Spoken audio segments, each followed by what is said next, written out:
Eu quero orar mais uma vez, pedindo a Deus para nos iluminar a respeito da palavra dele. Bom, Pai, nós necessitamos do Senhor mais uma vez. Te clamamos a sua iluminação, ilumina a nossa mente, a nossa alma e o nosso espírito, para revelar aquilo que o Senhor já revelou ao apóstolo João e a todos os teus filhos que escreveram as escrituras, Pai, que foram a sua pena. Então nós te pedimos iluminação, Pai, porque o Senhor deixou a sua palavra conosco, ela foi escrita em linguagens humanas que são falhas, elas precisam ser interpretadas por nós que somos falhos, então nós não podemos fazer isso sozinho, Pai. Por favor, tenha misericórdia de mim e dos meus irmãos, para que eu fale aquilo que o Senhor quer que eu fale e que eles entendam aquilo que o Senhor quer que eles entendam, Pai. Em nome de Jesus. Amém. Amém, meus irmãos? Bom, hoje nós vamos começar mais uma série. A gente acabou de sair de uma série de fundamentos, né, de tudo aquilo que a gente acredita, e nós entendemos que estamos num tempo de voltar aos fundamentos. Estamos num momento de crise sem precedentes na história, uma pandemia global a níveis nunca visto antes, e isso abalou muita gente. Inclusive, essa é a ideia da nossa escola esse ano. Começar a tratar o nosso ser de dentro para fora, reconstruir as áreas da nossa vida de dentro para fora. Estamos começando a falar de sanidade integral, saúde do nosso corpo, da nossa alma, do nosso espírito. Depois nós vamos falar de finanças, depois nós vamos falar de discipulado e finalmente vamos falar da igreja, né? Do que a gente vai fazer para fora do nosso meio interior, da nossa comunidade para a cidade, tá? Então, nós vamos começar a estudar o livro de João, o Evangelho de João, versículo por versículo, e talvez a gente dure o resto do ano estudando só o livro de João, e entendemos que João é um evangelho diferente dos demais, porque ele é mais teológico, nós vamos ver isso hoje, ele é bem prático, ele é bem evangelístico. Então, e inclusive, quando uma pessoa se converte, é indicado começar pelo livro de João. Eu recebi essa orientação quando eu me converti, há 14 anos. Então, por isso, nós vamos começar pelo livro de João. Vamos revisitar algumas coisas básicas que muitas vezes nós não temos praticado, como comunidade, como pessoas. Então, vamos começar a reconstruir do zero. E revisitar algumas coisas que já são firmadas em nós, mas que a gente precisa, às vezes, só praticar melhor, tá bom? E vamos pegar todos os ensinamentos e revelações que João teve da perspectiva dele.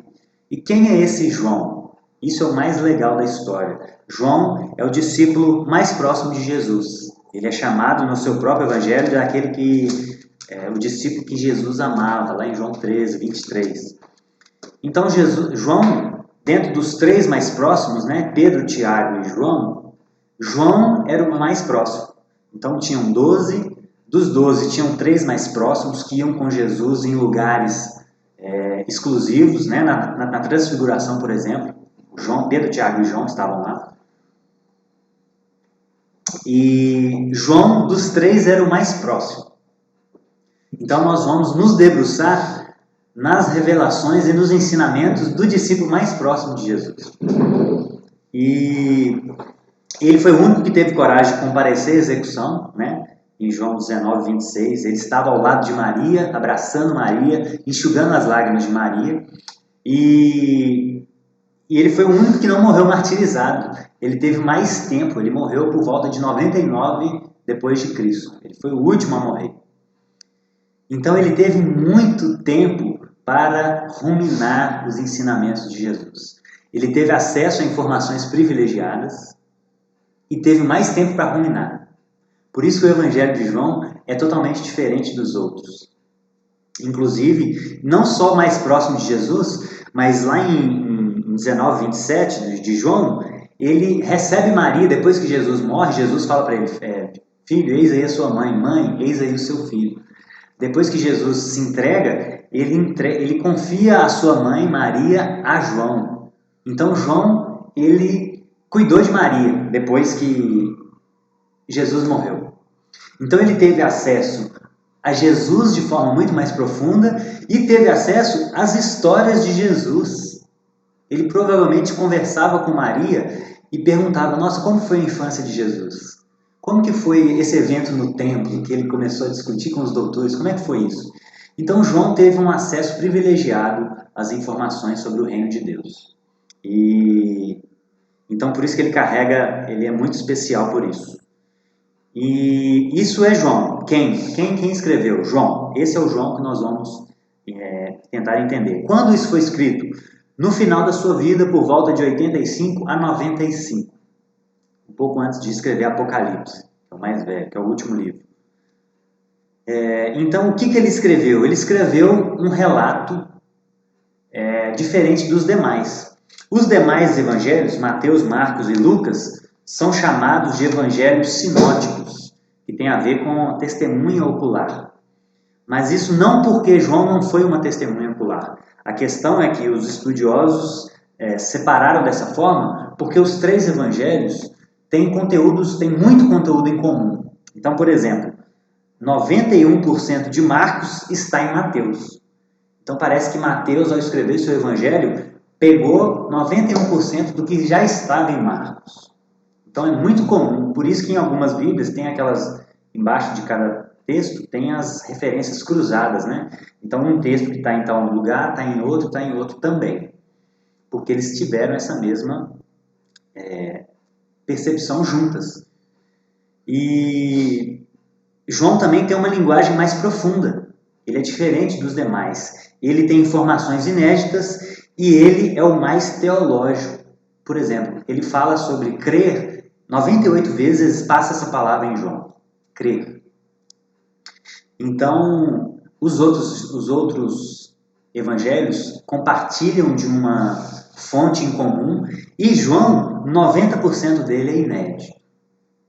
Então, João traz apenas 10% do que os outros evangelhos já traziam. Ele talvez, como ele escreveu depois, ele já teve acesso às outras cartas, né? Ou os evangelhos que já tinham sido escritos. Então ele decidiu propor, e nós vamos ver também, o público era diferente, ele trouxe muita coisa nova. 90% de João era inédito, é inédito. E para quem João escreveu? Mateus escreve para os judeus, só para a gente ter um critério de comparação. Mateus escreve para os judeus e a tese central de Mateus é que Jesus é o Messias, porque essa era a dificuldade dos judeus.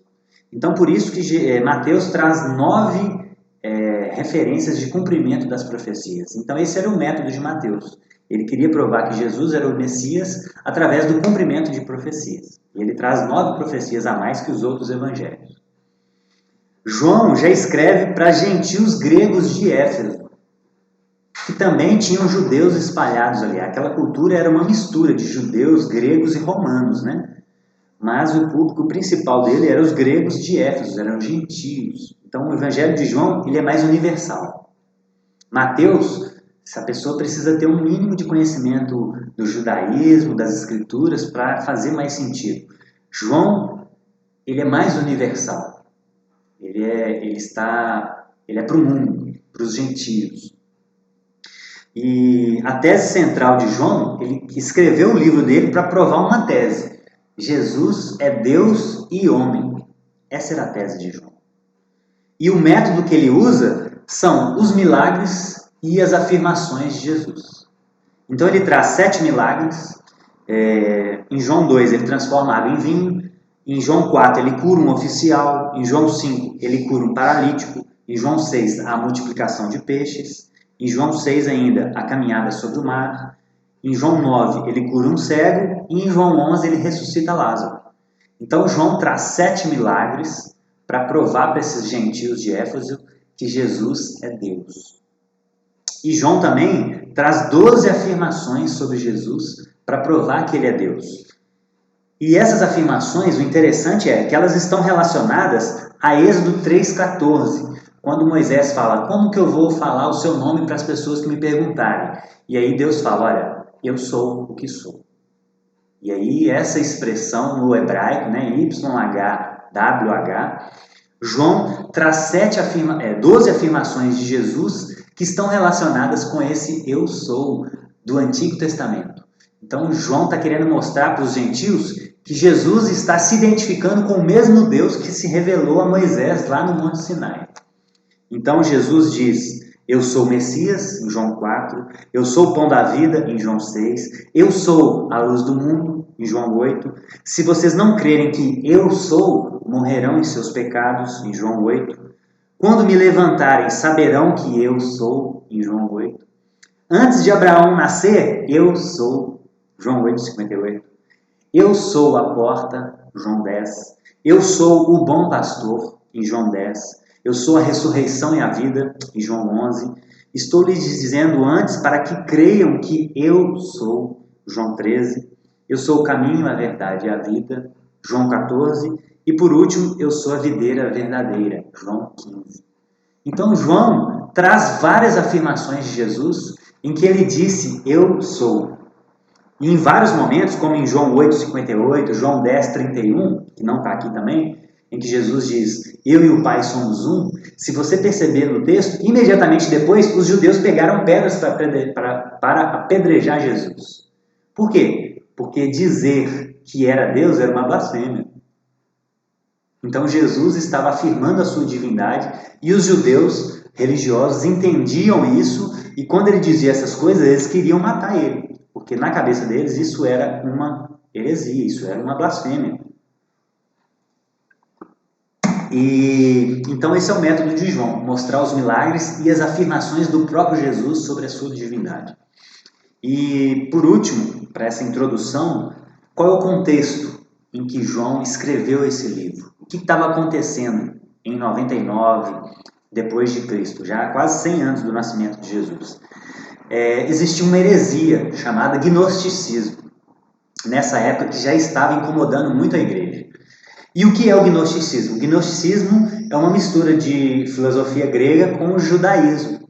Os judeus, dentro da igreja, que estavam se convertendo ao cristianismo, começaram a pegar coisas da filosofia grega e do judaísmo e tentaram fazer uma síntese, bateu no liquidificador e saiu um resultado. E o resultado disso é que eles negavam a humanidade de Jesus. Eles negavam a divindade de Jesus. Por quê? Porque para os gregos a matéria é má, em essência. Então, se a matéria é má, como um Deus santo, criador de todas as coisas, pode se encarnar? Isso é uma blasfêmia, isso é um absurdo para uma mentalidade grega. Porque a matéria é má, como que Deus vai se tornar humano? Como que Deus vai assumir essa carne que é pecaminosa, que tem inclinações pecaminosas? Então, os gnósticos, eles negavam a divindade de Jesus exatamente por causa desse ponto. Porque eles estavam assumindo pressupostos gregos que não condiziam com a realidade. Então, isso atrapalhou eles a entenderem a divindade de Jesus. Por isso, João é tão enfático em trazer esses 7 milagres e essas afirmações de Jesus para mostrar para esses que Jesus era de fato Deus e homem ao mesmo tempo, que isso não é uma contradição. O pressuposto grego deles que estava errado, mas isso não é uma contradição. Isso é um mistério. Nós não conseguimos entender como, isso na teologia, as naturezas de Jesus. Jesus era 100% Deus e 100% homem.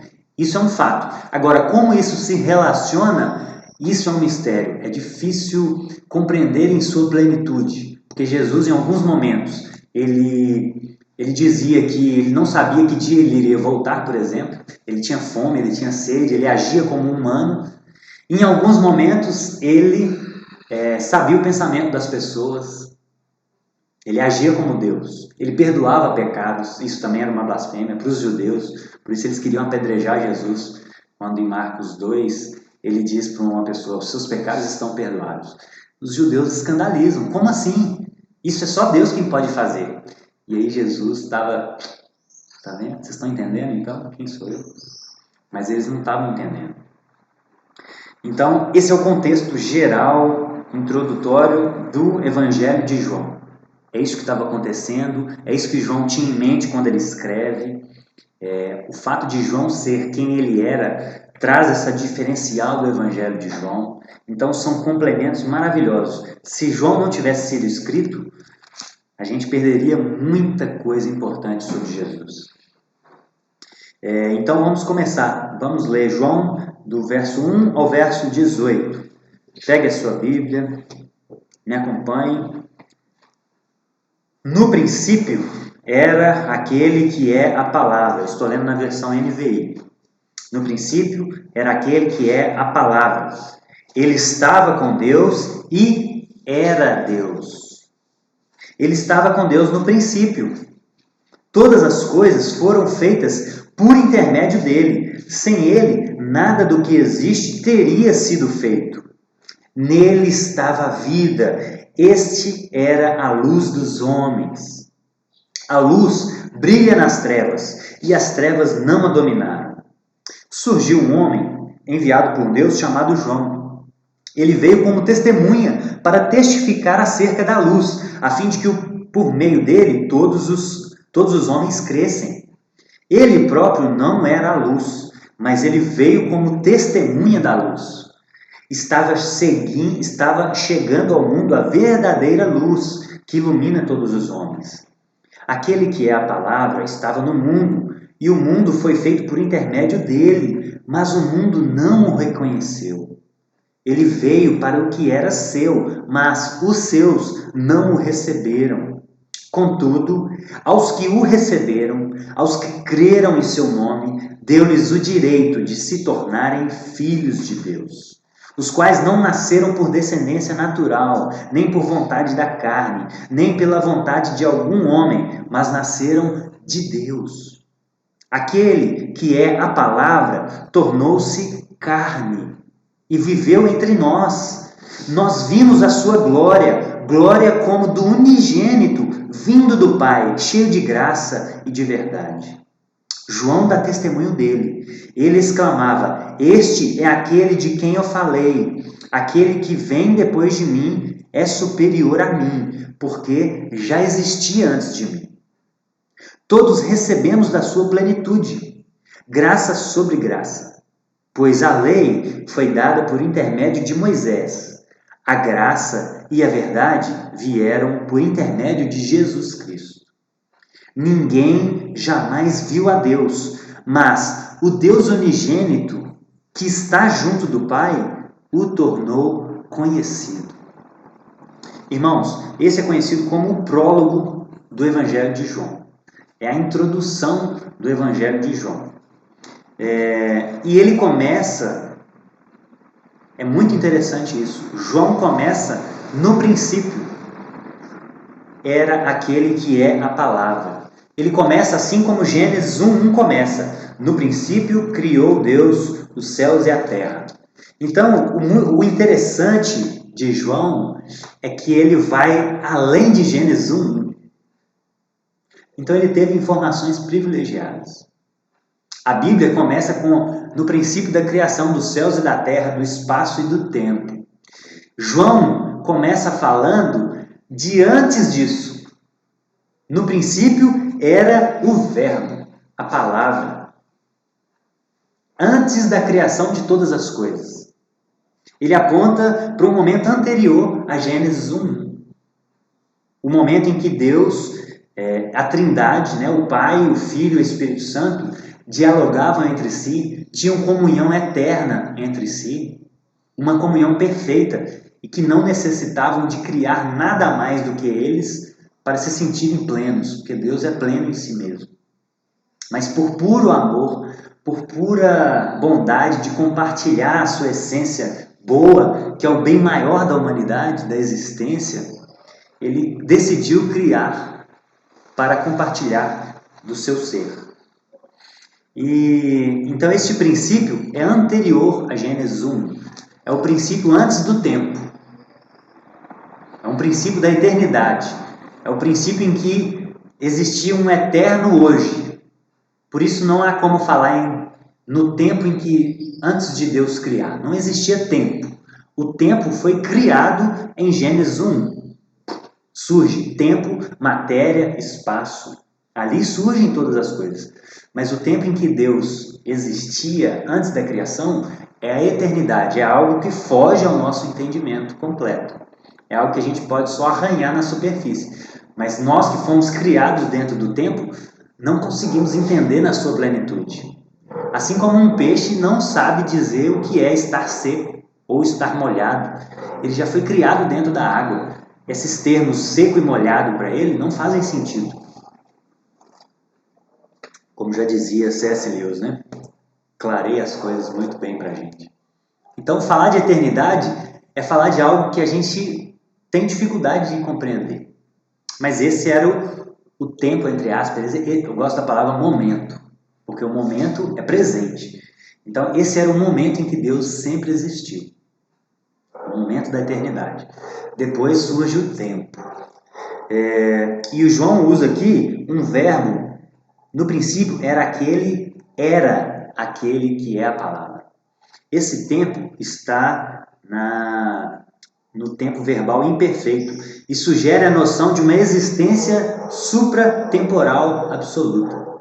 Então João faz questão de usar esse verbo neste tempo para mostrar para os gentios de Éfeso, os gnósticos, que Jesus é atemporal.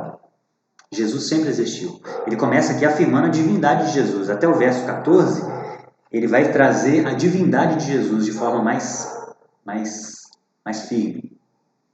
Então ele começa usando um verbo que reflete a supratemporalidade de Jesus. No princípio era. Ele era. Ele não foi feito, ele era. Ele não foi criado, ele era.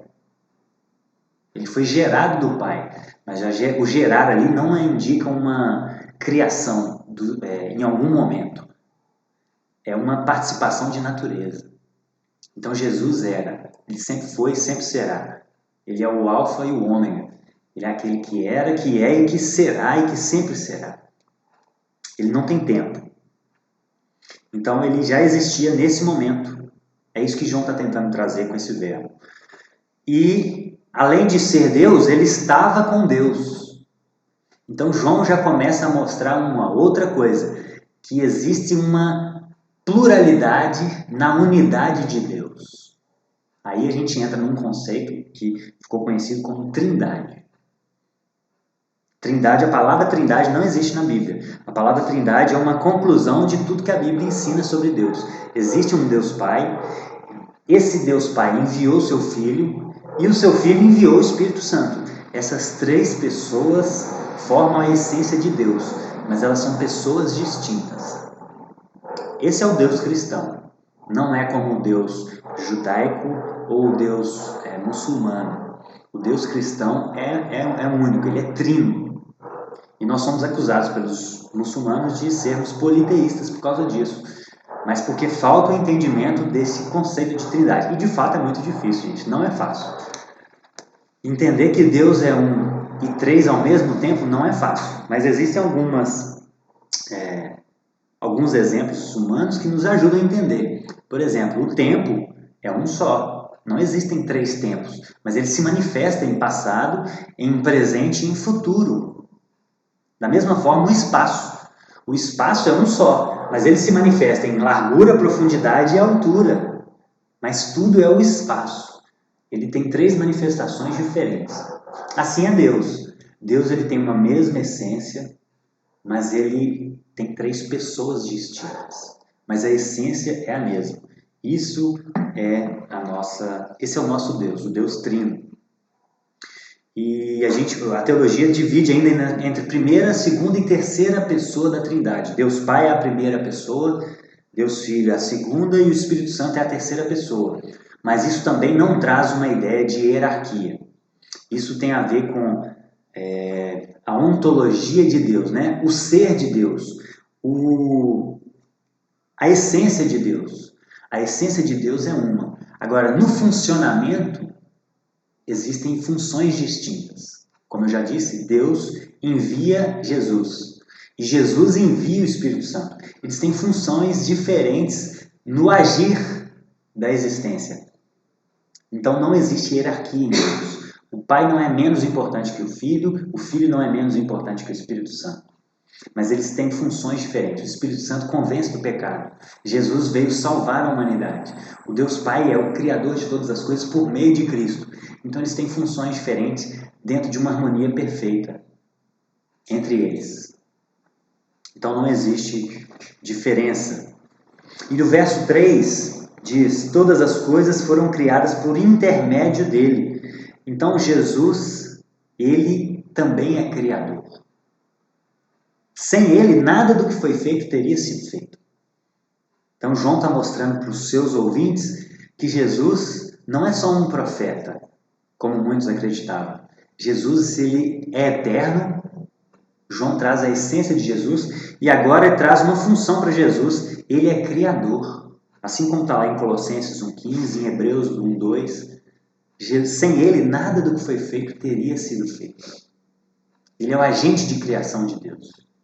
Deus cria por meio do seu agente.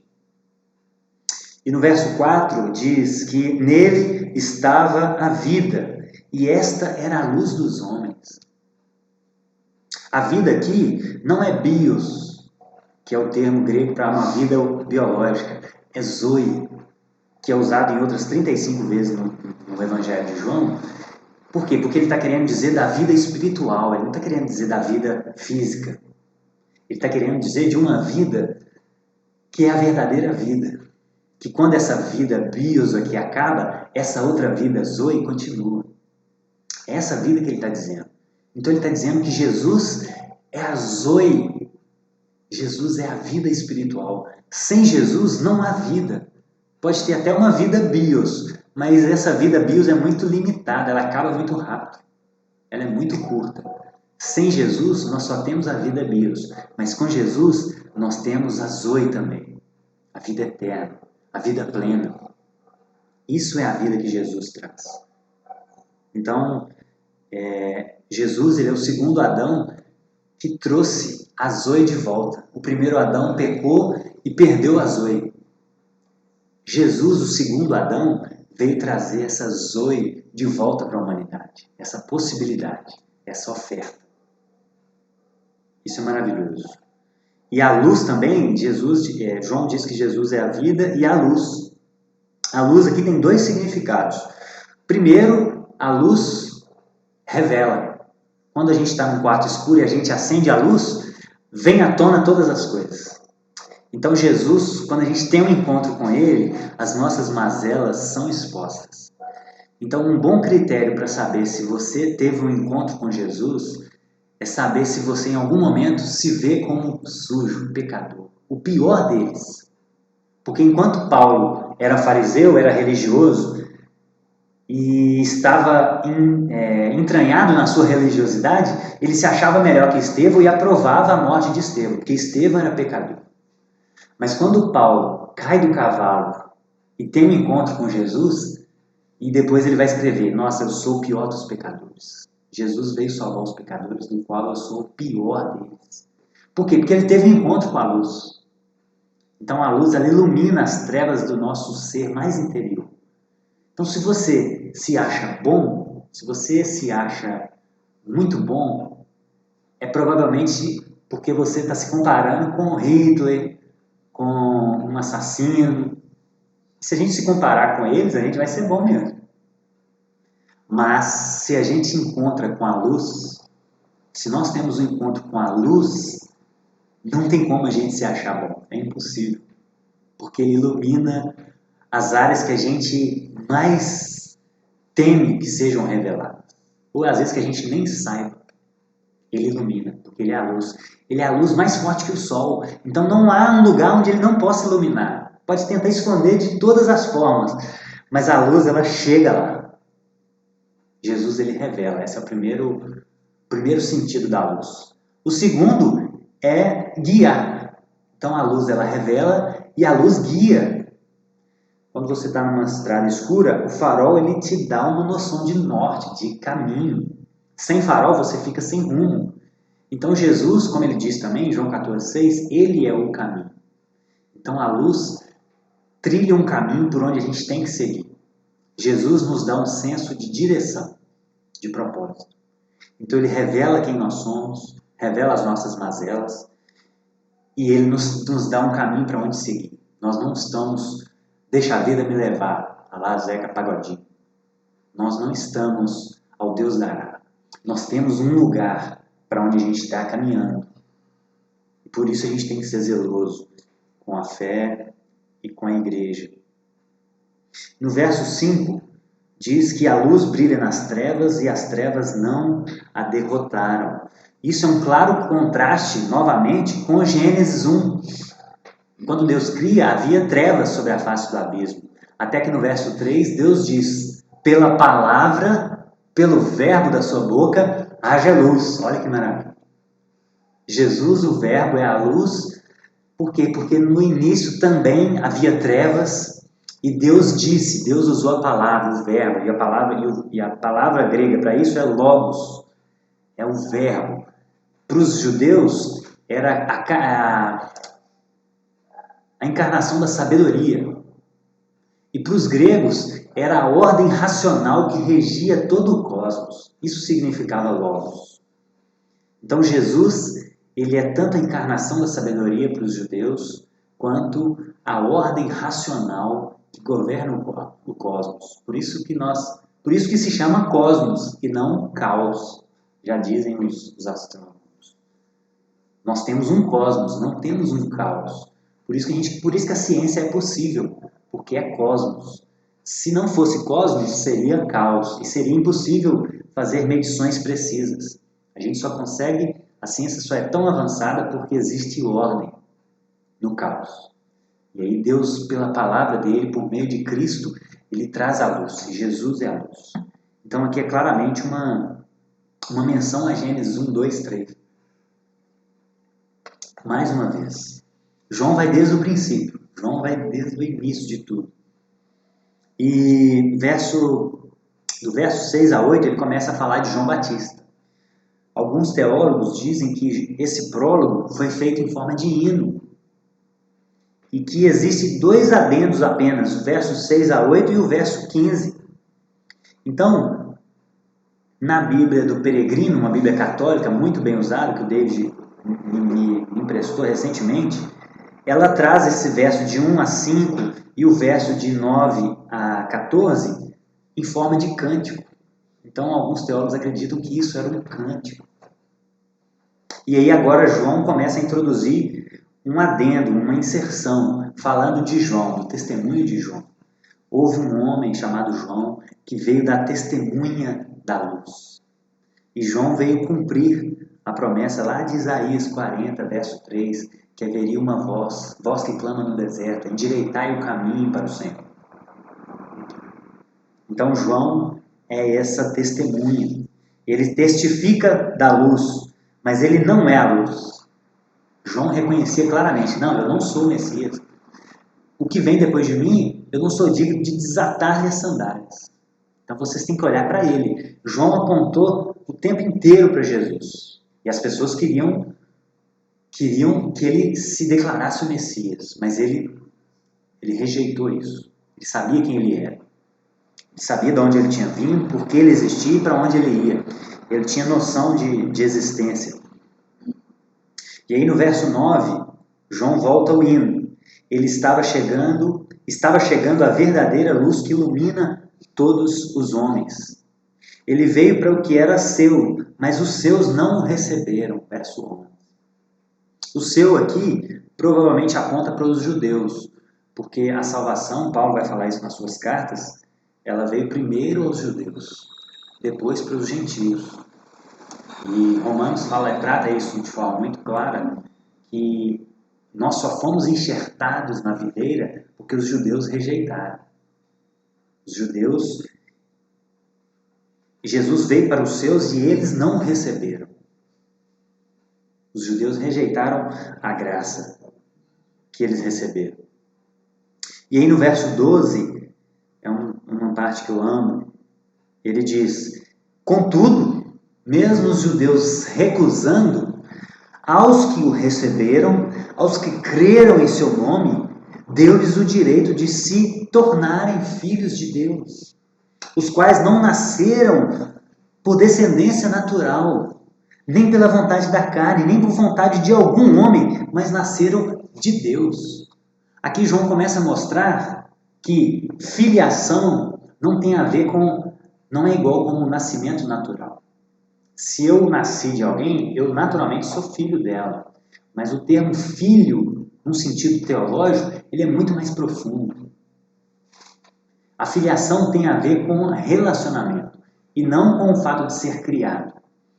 Então todos os seres humanos são criaturas, mas apenas aqueles que o receberam pela fé e creram em seu nome tiveram o direito de se tornarem filhos, de se tornarem participantes da herança do seu pai. Gálatas também, Paulo vai falar muito sobre isso. Romanos 8, Efésios 1. Então, o filho é só quem se deixa ser adotado. Filho não é quem nasce. Filho é quem toma consciência da existência e quando ele tem capacidade de responder à graça, filho é esse que recebe a Cristo. Esses são os filhos de Deus. O resto é criatura. Então, até aqui, João enfatiza muito a divindade de Cristo. E aí, no verso 14, ele começa a falar sobre a sua humanidade, que é outra característica tão importante de Jesus quanto a sua divindade. A divindade e a humanidade de Jesus são tão importantes quanto as asas de um animal. O que é mais importante para uma ave? A asa direita ou a esquerda? Não tem resposta. As duas são tão importantes quanto. Não existe 50% e 50%. Uma ave com uma asa, ele não consegue voar 50%. Ele não voa. Jesus, para conseguir fazer o que ele tinha que fazer, ele tinha que ser 100% homem e 100% Deus. Porque senão não ia dar certo. Nós vamos entender por quê. E aí João, no verso 14, começa a falar sobre a humanidade de Jesus. O que era o verbo, aquele que existia antes de Gênesis 1:1, aquele que é eterno, pelo qual foi criado todas as coisas, para ele, por meio dele. Esse verbo, ele foi se diminuindo, ele foi se esvaziando, na linguagem de Filipenses, até se esvaziando. O Deus que criou, que conta as águas do mar na palma das suas mãos, esse Deus que criou todas as coisas do nada, que governa todas as coisas, esse Deus ele foi se esvaziando até se tornar um zigoto. E se tornar uma criança frágil, um bebê, que precisa ser alimentado pela sua mãe, Maria, que precisa ser, o bumbum dele tem que ser limpado, porque ele não consegue se limpar sozinho. Esse Deus se esvaziou a esse nível, se tornou carne. É isso que João está dizendo. Isso para o grego era um absurdo. Como esse Deus vai tomar esse corpo que é uma matéria, é só uma prisão para o meu verdadeiro ser, que é o Espírito? Essa era a mentalidade grega. Não pode. E a encarnação era tão absurda para o grego quanto a ressurreição. Tanto que em Atos 17, quando João está falando para os gregos lá no Areópago, a hora que ele fala sobre ressurreição, os gregos falam, não, aí pode parar, aí nós vamos te ouvir em outra hora. Enquanto ele estava falando de Deus, Criador, que sustenta todas as coisas, eles estavam ouvindo. Mas quando Paulo fala sobre ressurreição dos mortos, não, isso era um absurdo para os gregos também. Então, tanto a encarnação quanto a ressurreição eram absurdos. Por isso que surgiam tantas heresias e tantas seitas no início da igreja, por causa de todo esse contexto, que eles estavam embutidos, imbuídos. Mas esse Deus se torna carne, 100% Deus, ele não perde divindade, ele apenas acrescenta a humanidade na sua essência. É uma junção, não é uma troca, é uma junção de naturezas. Jesus continua sendo 100% Deus e a humanidade é introjetada no seu ser. Como isso se relaciona é um mistério, não temos como. Um dia nós vamos entender. Agora a gente só vê em partes, como Paulo fala. Mas então, quando ele voltar, nós veremos plenamente. Mas isso que aconteceu. Esse Deus se tornou carne. Esse é o absurdo do Evangelho para os gregos. Ele encarnou. E isso, inclusive, é a maior prova de amor da história. Porque quando você vai pegar as religiões que existiam desde a época de Moisés, inclusive este é o pano de fundo para o relato do Gênesis, para o escrito da Torá, esse é o pano de fundo, essas religiões. Por exemplo, os deuses no Egito criaram o mundo por um espirro ou por masturbação. Esse era o relato de criação do Egito. E aí Deus traz para esse povo que estava cativo no Egito há 400 anos uma nova revelação. Uma nova não. Ele queria relembrar aquilo que talvez foi perdido desde Adão. Porque Adão tinha acesso a essas histórias. E aí, a partir do momento que as gerações vão surgindo e os homens vão se rebelando contra Deus, provavelmente em algum momento esse relato oral foi perdido. Porque depois de Adão surgiram duas linhagens, a de Caim e a de Abel. Uma que servia a Deus e uma que rejeitava a Deus. Então surgiram duas versões da história. Por isso existem relatos da criação diferentes, relatos do dilúvio diferentes do relato bíblico, inclusive até mais antigos que o relato bíblico. Por causa dessas duas linhagens que a tradição oral foi se corrompendo por causa do pecado. E aí Deus, quando vai criar o seu povo, novamente, chamar um povo para si, ele precisa reestruturar isso, essa doutrina. Ele precisa remodelar. E o que estava na cabeça deles, há 400 anos no Egito, era isso. Talvez muitos judeus acreditavam que Deus tinha criado o mundo por um espirro ou por masturbação. E Deus tem que chamar Moisés e falar assim, olha, não foi assim. Eu criei por meio da palavra. Hã? Não, totalmente sem noção, né? E aí Deus tem que chamar Moisés e esse povo e falar assim, gente, deixa eu ensinar uma coisa para vocês. Eu não criei por meio de espirro ou por masturbação. Eu criei por meio da palavra, que é o meu filho amado. Isso traz um valor ético muito mais alto para o relato bíblico. Na Mesopotâmia, no mesmo contexto, o deus Marduk criou o homem com o sangue de um demônio, misturado com cuspe e barro. Criou o homem. É isso que estava na cabeça deles. Provavelmente que estava na cabeça deles. E Deus tem que chamar Moisés para falar para o povo assim, olha, vocês não foram criados com o sangue de um demônio e cuspe. Vocês foram criados do barro e eu soprei o fôlego da vida dentro de vocês. Isso é muito mais ético, isso é muito mais valoroso. Então esse era o contexto. É isso que Deus está fazendo lá desde o Gênesis. E aí é isso que João está relembrando aqui, ó. Aquele que era a palavra se tornou carne. E essa é a maior prova de amor da história. Por quê? Porque esses deuses estavam nos seus panteões, estavam nas suas posições privilegiadas, e eles criaram os homens, inclusive, para que eles fizessem um trabalho vil que eles estavam cansados. Esse é o relato de criação do Egito e da Mesopotâmia. Os deuses criam os homens para eles fazerem suco na terra, porque os deuses estavam cansados de fazer esse trabalho manual, que na cabeça deles isso era inferior. Então, por isso eles matam um demônio, cospem, formam no barro, criam o homem para carregar o seu fardo. E aí, Deus inverte toda a lógica. O Deus inocente vem, cria o ser humano à sua imagem e semelhança para dar dignidade a ele, cria esse ser humano para que ele fosse coparticipante do seu trabalho que é digno, não para fazer algo que eles julgavam ser inferior. Deus inverte toda a lógica, Deus traz muito mais humanidade para a raça humana. E aí, o mais escandaloso é o seguinte, Deus não nos cria para a gente carregar o fardo dele. Ele vem carregar o nosso fardo.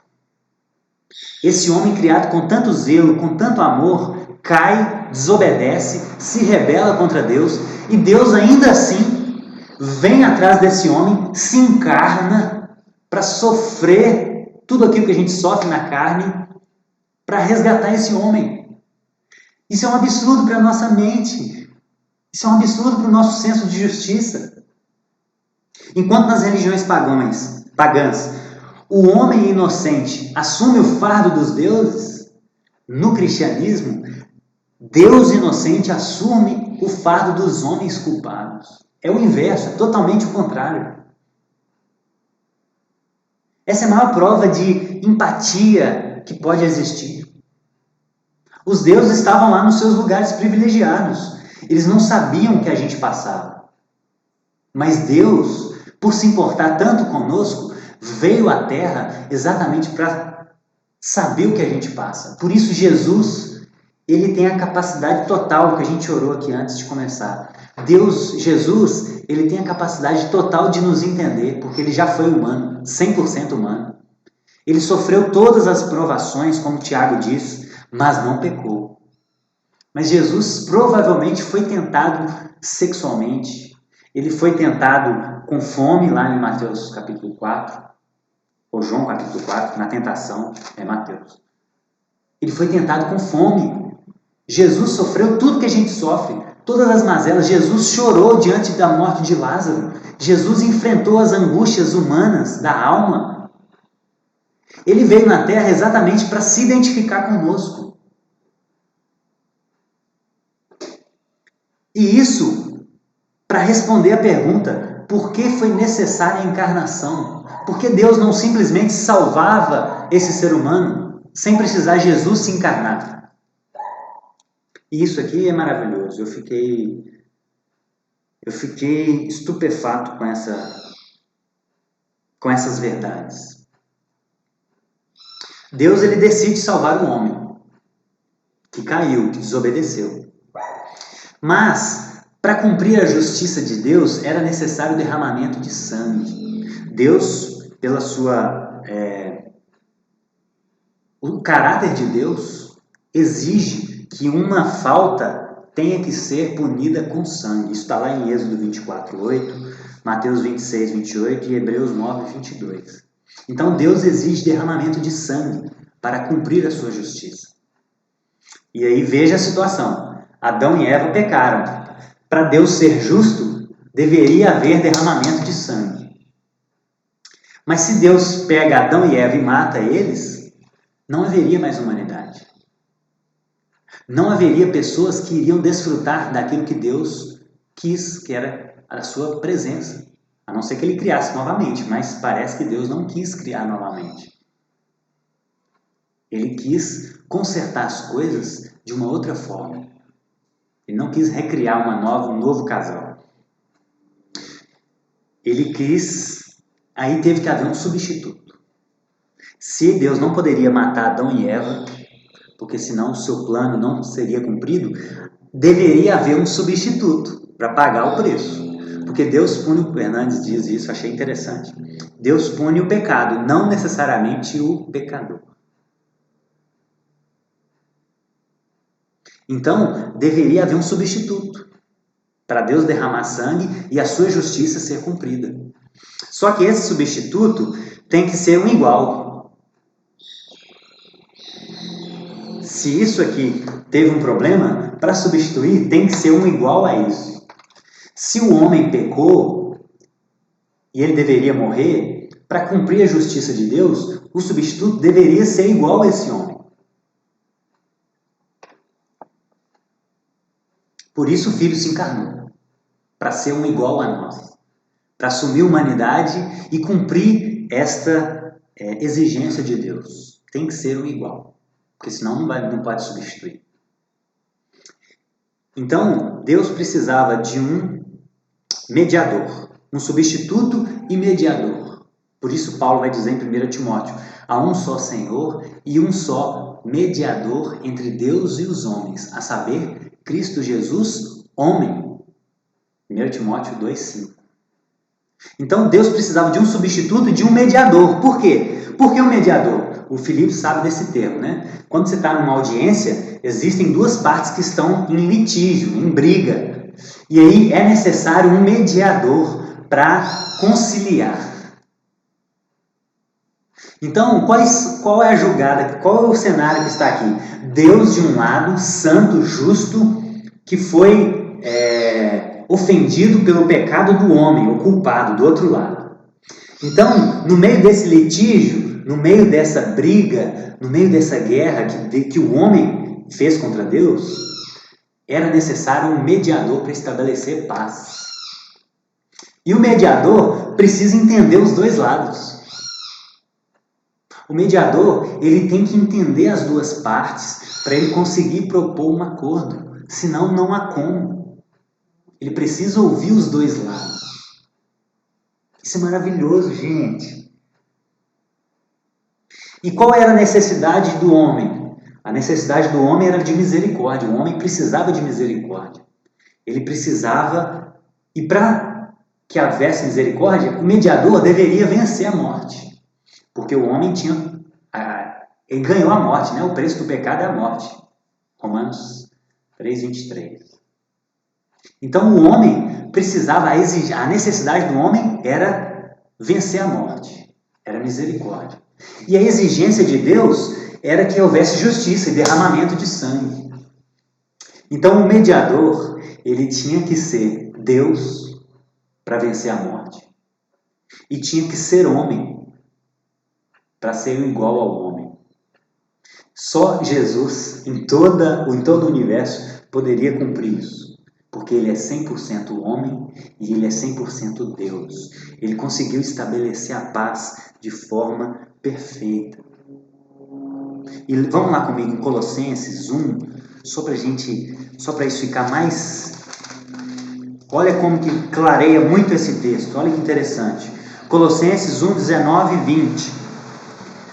Paulo, no verso 15, começa a falar da supremacia de Cristo. E aí no verso 19, ele diz o seguinte: foi do agrado de Deus que nele habitasse toda a plenitude, reafirmando a divindade de Jesus. E por meio dele, reconciliasse consigo todas as coisas, tanto as que estão na terra, quanto as que estão no céu, estabelecendo a paz, pelo seu sangue derramado na cruz. Gente, Jesus só poderia estabelecer a paz do céu e da terra se ele fosse do céu e da terra, se ele entendesse as duas partes. Esse é o nosso mediador, esse é o nosso redentor. Ele é 100% Deus, ele pode vencer a morte. E ele é 100% homem, ele pode nos trazer misericórdia, porque ele entende o nosso lado.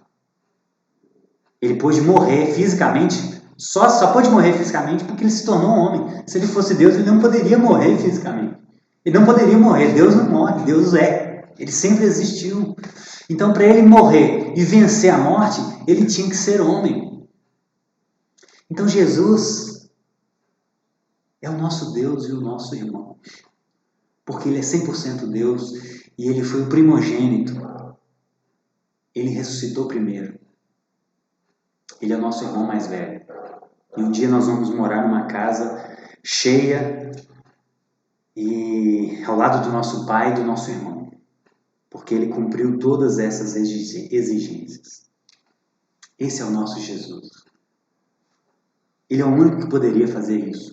Por isso o nome dele é maravilhoso. Por isso ele é digno de toda a nossa adoração. Por isso a gente tem que se derramar aos pés dele. Porque ele é digno. Só ele pode cumprir isso. E aí, depois disso, João continua, no verso 15. Aquele que vem depois de mim é superior a mim, porque já existia antes de mim. João Batista falando. E aí, nessa época, irmãos, a pessoa mais velha tinha primazia sobre a mais nova. João era 6 meses mais velho que Jesus. Isabel, quando estava de 6 meses, Maria é avisada que iria dar à luz a Jesus. Então, João Batista era 6 meses mais velho que Jesus. E na cultura judaica dessa época, o mais velho tinha primazia. E João era uma testemunha. Todos estavam vindo ouvir João pregar. E João precisou mostrar para esse povo o seguinte: olha, Eu sou mais velho apenas na aparência humana, apenas na cronologia humana, mas esse que vem, ele já existia antes de mim. Então, tirem o olhar de mim e voltem o olhar para o Cordeiro de Deus que tira o pecado do mundo. Ele é mais velho que eu, na verdade. Mas ele precisou se encarnar e se encarnou 6 meses depois, porque eu tinha que anunciar a vinda dele, porque estava profetizado. Mas ele é mais velho. Então a autoridade é dele, não minha. João começa a tirar de si todos os holofotes e julgar para Jesus. Ele começa a apontar todos os holofotes para Jesus. E aí no verso 17, ele fala que a lei foi dada por intermédio de Moisés, mas a graça foi dada por intermédio de Jesus.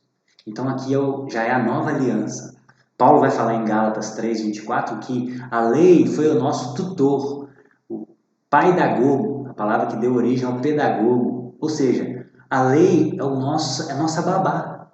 A lei foi a babazinha que conduziu a humanidade até chegar a Cristo de mão dada. Quando chega Cristo, vem a revelação plena de Deus na Terra. Por quê? Porque Deus se encarna.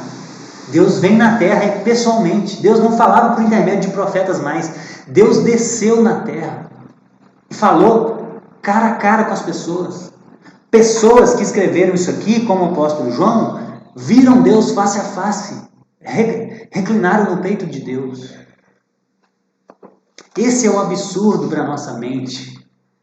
É um absurdo de amor. Deus veio na Terra, Ele se revelou de forma mais plena possível na pessoa de Jesus, porque nele habita toda a plenitude de Deus. Eu achei interessante essa afirmação do Eugene Peterson na Bíblia, a Mensagem. Ele diz que Moisés é um paralelo. Moisés trouxe à existência a criação por meio da palavra. E João está falando que Deus trouxe a salvação à existência por meio da palavra. Então, em Gênesis 1:1, a palavra traz a criação à existência. Em João 1, Deus, através da palavra, traz a salvação à existência. Não a criação mais. A criação é muito bom, mas falta alguma coisa para o homem caído. E é a salvação. E essa veio por meio de Jesus. E aí, para finalizar, no verso 18, ele diz: ninguém jamais viu a Deus, mas o Deus unigênito que está junto ao Pai o tornou conhecido. Mais uma vez ele ressalta, ele volta na divindade de Jesus. E o termo usado por ele aqui, unigênito, monogênese, significa o único gerado. Jesus é o único gerado do próprio Pai. É o único filho biológico, entre aspas, de Deus. Nós somos filhos por adoção, mediante o recebimento, mediante a fé. Mas Jesus, ele foi o unigênito, ele foi o único gerado do próprio Pai. Ele tem a essência idêntica ao Pai. E o que a gente pode concluir disso tudo? Por tudo isso que Jesus disse, por todo esse amor demonstrado, principalmente por tudo que ele falou de si, naquelas afirmações que João lista, ele exige de nós uma decisão. O C.S. Lewis vai dizer, de forma assim, absurdamente sábia, que mediante ao que Jesus falou, não é possível uma opinião neutra. Não é possível a gente classificar Jesus como um grande mestre da moral. Como muita gente faz. Aquelas pessoas que querem reconhecer Jesus como uma pessoa legal, mas também não querem se envolver com o discipulado com Jesus. Não é possível. Não é possível ser neutro com relação a Jesus. É impossível. Por quê? Porque Jesus disse coisas inéditas na história da humanidade. Ninguém na história da humanidade falou com o outro assim, olha, os seus pecados estão perdoados. Ninguém. Ou se falou indevidamente. Mas Jesus falou com propriedade, porque ele tinha autoridade para isso, porque ele era o próprio Deus. Então, ninguém falou com outras pessoas assim, antes que Abraão existisse, eu sou. Antes que Abraão, Jesus falando com os judeus, antes que Abraão, que veio há 2000 anos atrás, existisse, YHWH. Ele arrogou para si o próprio nome de Deus. E aí ele queriam apedrejá-lo por isso. Ninguém falou isso. Só Jesus. Então, diante dessas afirmações, só existem três possibilidades. Se Jesus disse ser Deus, mas ele sabia que não era, ele era um mentiroso. Porque ele afirmou algo que ele sabia que não era. Ele estava mentindo conscientemente. Se Jesus falou que era Deus, mas ele acreditava que era Deus de fato, e não era Deus, ele era louco. Porque ninguém em sã consciência afirma que ser o próprio Deus. Se a gente vê alguém na Praça 7, como tem muitos lá que pregam de forma bem audível, falando que eles são o próprio Deus, nós vamos taxar essa pessoa de louca. Se de fato ela acredita que ela era Deus. Ou, se Jesus falou que ele era Deus, a última opção, e a mais plausível, é que ele de fato era Deus. Porque é difícil classificar Jesus como mentiroso e como louco, mediante tudo que ele fez, mediante o caráter irrepreensível que ele apresentou, mediante as suas obras. É impossível. E livros já foram escritos por psicólogos, por juristas, mostrando isso. Jesus tinha um caráter perfeito, ele irava na hora certa, ele acolhia na hora certa, ele tinha uma perfeição de controle emocional impressionante. Ele tinha um amor pelas pessoas impressionante. É difícil classificar Jesus como psicologicamente louco ou mentiroso. A única hipótese plausível para nós é: Jesus era de fato quem ele dizia ser, o Deus encarnado. E se ele é Deus, e um Deus tão amoroso, que cria a gente não para carregar o seu fardo, mas para tomar o nosso fardo, e nós que não merecemos, se ele é esse Deus, por que essa nossa mente dividida? Por que essa dificuldade em entregar tudo a ele? Por que esse descaso com a igreja e com a comunhão? Por que não se envolver com as coisas de Deus de forma plena? Por que não entregar tudo? Por que sermos parciais? Por que para congregar o Covid é perigoso, mas para fazer outras coisas o Covid não é perigoso? Por quê? E a Pri falou algo aqui no início, quando a gente estava orando, que me chamou muita atenção. Ela falou o seguinte: até as autoridades já classificaram a igreja como serviço essencial. Mas será que nós classificamos a igreja como serviço essencial para nós? Será que nós entendemos que se a gente não tiver proximidade com Jesus no nosso quarto, se a gente não tiver proximidade com Jesus em oração, em jejum, se a gente não tiver próximo aos irmãos que estão com o mesmo propósito, se a gente não está envolvido com tudo isso, que é parte do reino de Deus, a gente está morrendo? Será que nós entendemos isso? Ou será que nós tratamos tudo isso com descaso? Amanhã eu leio, amanhã eu jejuo, segunda-feira eu começo um propósito, quando estabilizar as reuniões presenciais eu me comprometo, quando sobrar eu compartilho. Por quê? Como a gente pode tratar as coisas desse Deus de forma tão relaxadas? E tratamos outras coisas de forma tão pontual, de forma tão boa? Não podemos cair nessa armadilha, meus irmãos. Nós estamos falando do Deus encarnado, que vai vir nos buscar, que vai pedir contas das nossas segundos. É desse Deus que estamos falando, o único que pôde cumprir a justiça e a necessidade de Deus, as exigências de Deus e as necessidades humanas. O único. Jesus é a coisa mais valiosa que nós temos. Como a gente pode tratar as coisas dele de forma tão chulas?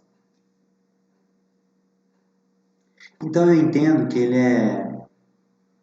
que é um momento da gente repensar toda a nossa vida, toda a nossa trajetória até aqui, todo o nosso comportamento,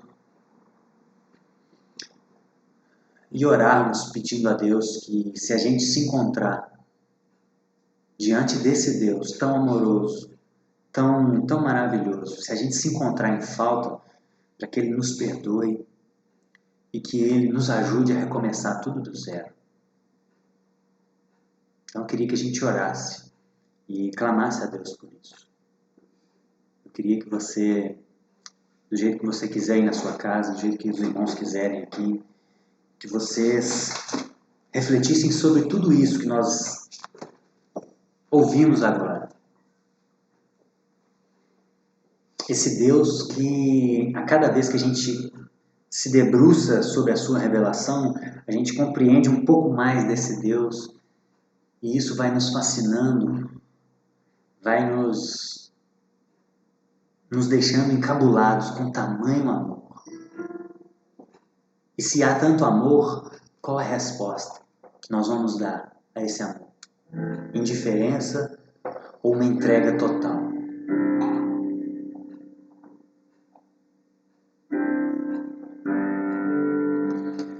Ô Espírito Santo, o Senhor é o nosso convencedor, Pai. Nós suplicamos, nós desejamos do mais fundo do nosso coração, Pai, a Tua intervenção no nosso coração de pedra nessa manhã. Pai, obrigado por tamanho amor, por tamanho zelo, por se encarnar e vir sofrer no meu lugar, no lugar dos meus irmãos, no lugar de todos aqueles que creem no Seu nome. Muito obrigado por isso, Jesus. Nós reconhecemos o Seu tamanho hoje um pouquinho mais. Estamos longe ainda, Pai, mas hoje nós entendemos um pouquinho mais do Seu tamanho e do Seu valor, Pai. E Jesus, mediante isso, nos ajude a responder à altura. E o mínimo, a altura que podemos fazer é entregar tudo. Esse é o mínimo. Tudo é o mínimo que podemos dar ao Senhor. Nos ajuda, Senhor, ajude o meu coração a se desprender de tudo aquilo que atrai Ele, que não é o Senhor. Me livre de toda idolatria, Pai. Me livre da preguiça. Me livre da letargia. Livre-nos, Pai. Livre os meus irmãos da letargia, Pai. Acorda-nos, Senhor. Acorda, nos faça acordar para a vida, Pai. Essa pandemia, o Senhor já falou para a gente que a gente teria tribulações, a gente teria aflições. Isso não é nada novo. Mas talvez é porque a gente está acostumado com a mesmice, com o comodismo, com tudo muito bom. E talvez é por isso que o Senhor permitiu todas essas coisas, Pai, para que a gente acordasse, saísse da nossa letargia espiritual, do nosso sono, Pai. Então tira as nossas escamas, Senhor. Nos faça acordar para a vida. Jesus está voltando. E se Ele não voltar, nós estamos morrendo. Então amanhã a gente pode não estar aqui mais. E se a gente não estiver aqui mais, acabou. Nós vamos prestar contas. Está ordenados aos homens morrerem uma só vez, vindo depois o juízo. É isso que a sua palavra nos diz. Então a nossa vida é um sopro, Pai.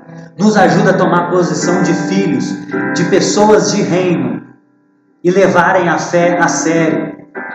A abandonarmos pecados de estimação, Pai. Vamos parar com essa palhaçada. Vamos levar a igreja a sério, Senhor. Nos ajuda a levar a igreja a sério, Pai. A termos compromisso com o Teu reino de forma séria, Pai. Assim como nós temos para várias outras coisas na nossa vida. O nosso trabalho, por exemplo. Não faltamos em um dia de trabalho, mas a igreja nós vamos quando dá, quando temos vontade de ir. Pai, por favor, nos livra dessas incoerências, Pai. Por favor, Senhor. Nos ajuda, Pai, a entregar nossa vida financeira por inteiro aos Teus pés. Nos ajuda a ser ou aqueles que têm necessidade ou aqueles que suprem necessidades. Mas não nos deixe ser aqueles que estão com folga e vendo pessoas necessitadas. Por favor, Pai, nos livre disso. Nos livre, Senhor. Pai, reestrutura toda a nossa vida. Começa do zero se for possível, Pai. Mas faça alguma coisa. Faça alguma coisa, Jesus. Não nos deixe onde estamos, Pai. Nós não queremos permanecer onde estamos. Ajude aqueles que precisam de leite. Dê leite para eles, Paizinho. Para eles conseguirem viver a lei, pelo menos. Aqueles que já estão um passo à frente, nutra com um alimento mais sólido, Pai. Com um alimento que dê sustância. Nutra-nos, Pai. Mas nós queremos avançar, seja um pouco à frente ou um pouco atrás, nós queremos que todos avancem, Pai. Nós queremos andar juntos, caminhando para a sua cruz. Então nos ajuda, Espírito Santo. É o que nós te clamamos e que te suplicamos nessa manhã. Por favor, nos ajuda. Não nos deixe como estamos, Pai. Clamamos pelo Verbo encarnado. Por aquele homem mais valioso da existência, Jesus, o Cristo. É por ele que nós clamamos. Amém.